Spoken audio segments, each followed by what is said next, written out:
अखंड ज्योति, जून सन 1942।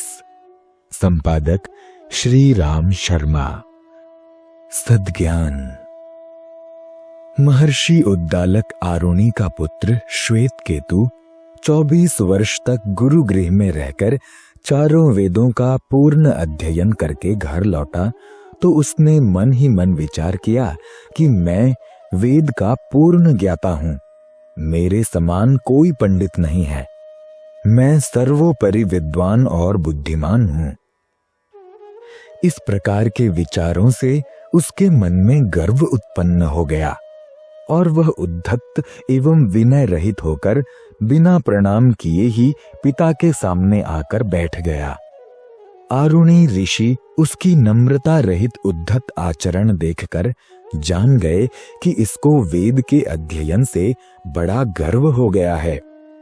तो भी उन्होंने उस अविनय पुत्र पर क्रोध नहीं किया और कहा, हे श्वेतकेतु, तू ऐसा क्या पढ़ आया है जिससे अपने को सबसे बड़ा पंडित समझता है और इतना अभिमान में भर गया है?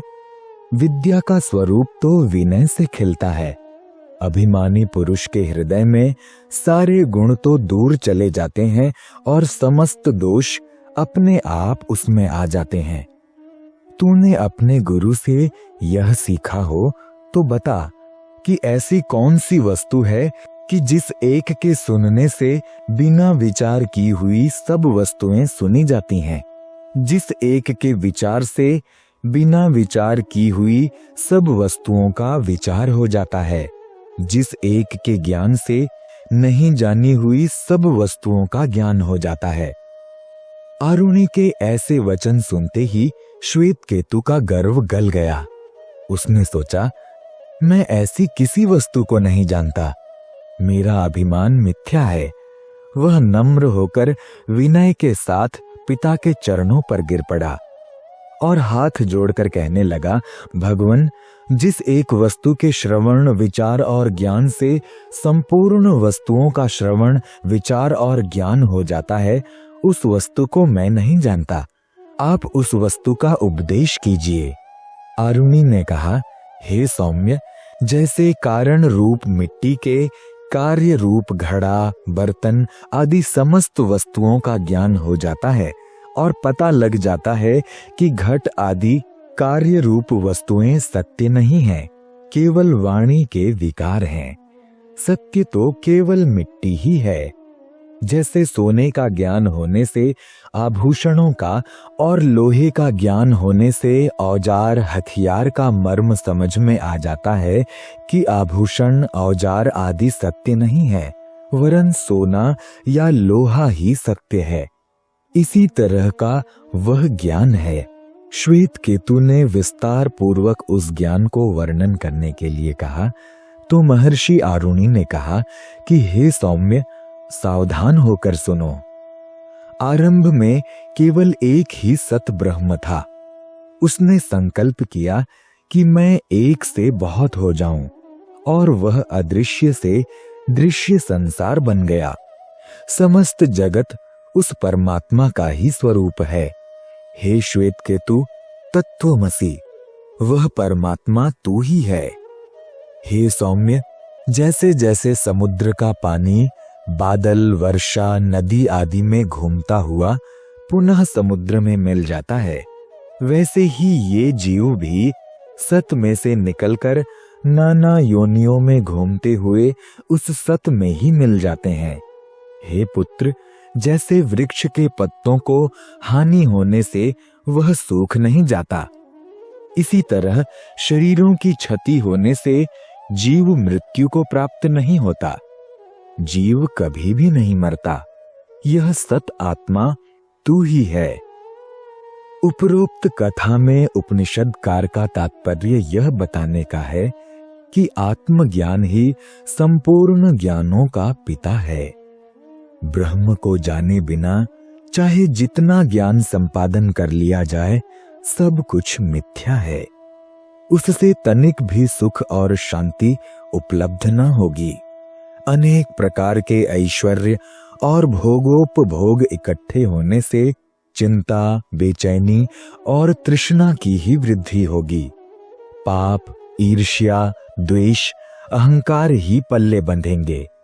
इस प्रकार आत्मज्ञान के बिना जो भी विद्या बुद्धि प्राप्त होगी, जो भी सुख संपदा एकत्रित होगी, वह केवल बंधन एवं क्लेश को उत्पन्न करने वाली होगी। श्वेत केतु चारों वेद पढ़कर आया तो वह अहंकार से ग्रसित हो गया और पिता जैसे पूजनीय देव के सम्मुख भी अविनय पूर्ण उद्धत आचरण करने लगा। नहुष को जब इंद्र पद प्राप्त हुआ तो वह कामासक्त होकर ऋषियों को पालकी में जोतने से भी ना हिचका। रावण ने विज्ञान का आचार्यत्व प्राप्त किया तो पृथ्वी पर अनाचार का झंडा गाड़ दिया। हिरण्यकश्यपु ने अपने को ही ईश्वर घोषित कर दिया।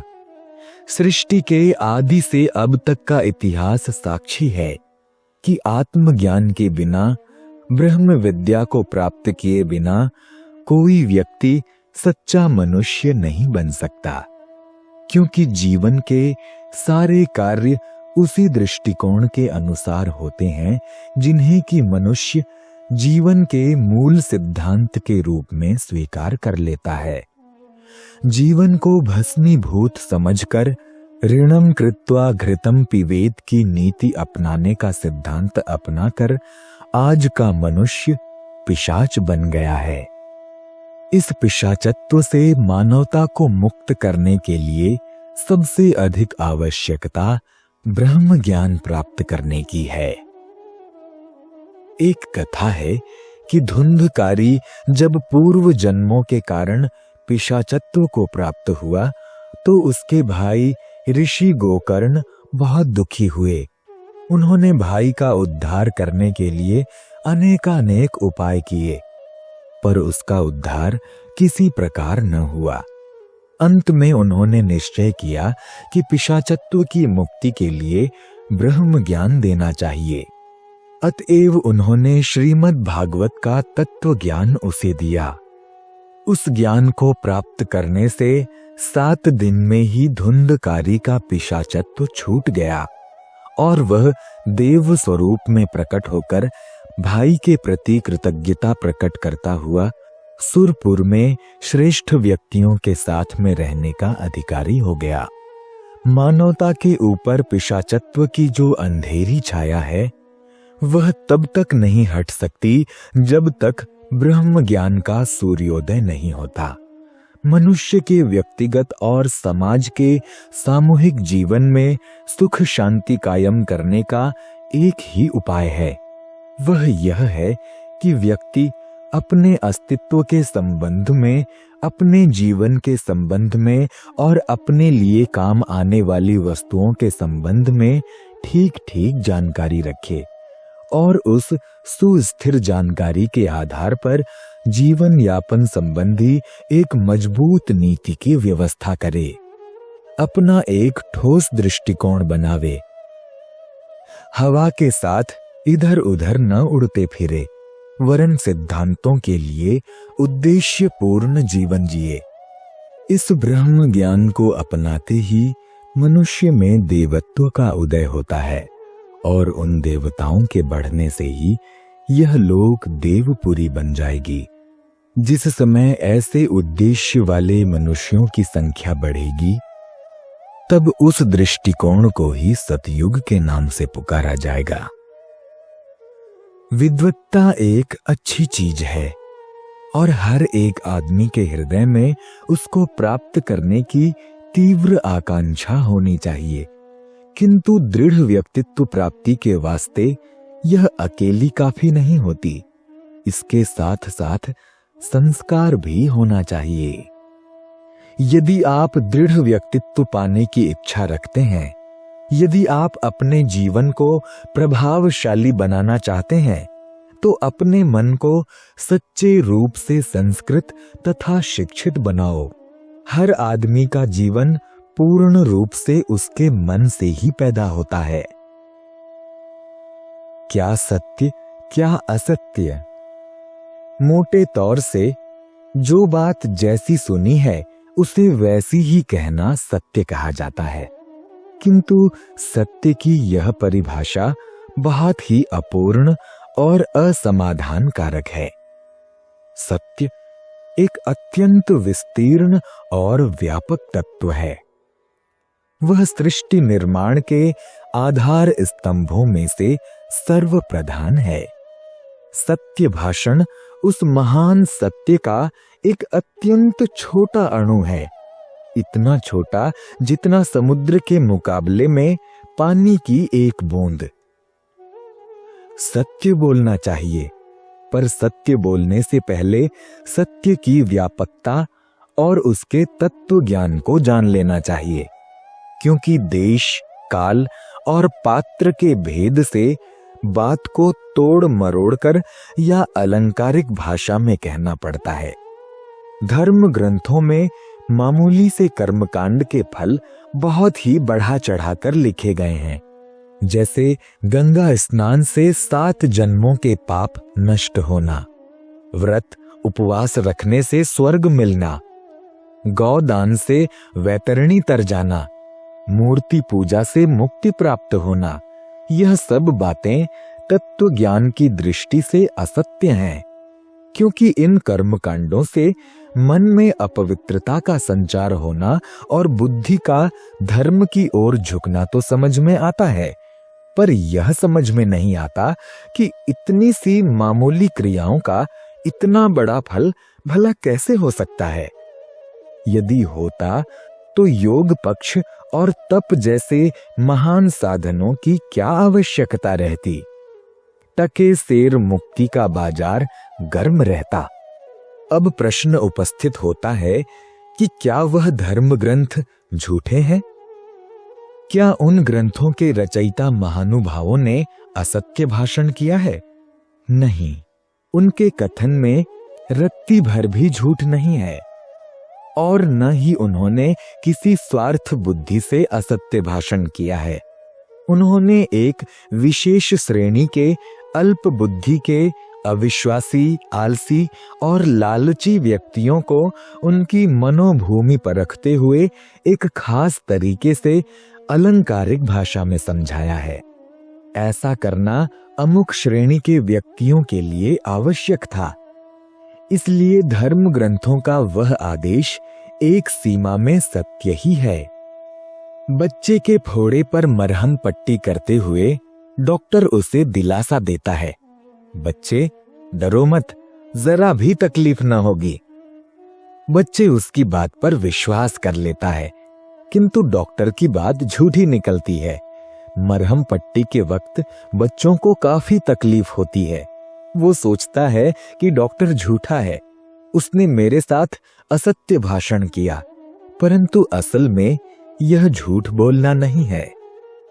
अध्यापक बच्चों को पाठ पढ़ाते हैं, गणित सिखाते हैं, समझाने के लिए उन्हें ऐसे ऐसे उदाहरण देने पड़ते हैं जो अवास्तविक और असत्य होते हैं, फिर भी अध्यापक को झूठा नहीं कहा जाता। जिन्हें मानसिक रोग हो जाता है या भूत प्रेत लगने का वहम हो जाता है, उनका तांत्रिक या मनोवैज्ञानिक उपचार इस प्रकार करना पड़ता है जिनसे पीड़ित का वहम निकल जाए। भूत लगने पर भूतहे ढंग से उसे अच्छा किया जाता है। यदि वहम बता दिया जाए तो रोगी का मन न भरेगा और उसका कष्ट न मिटेगा।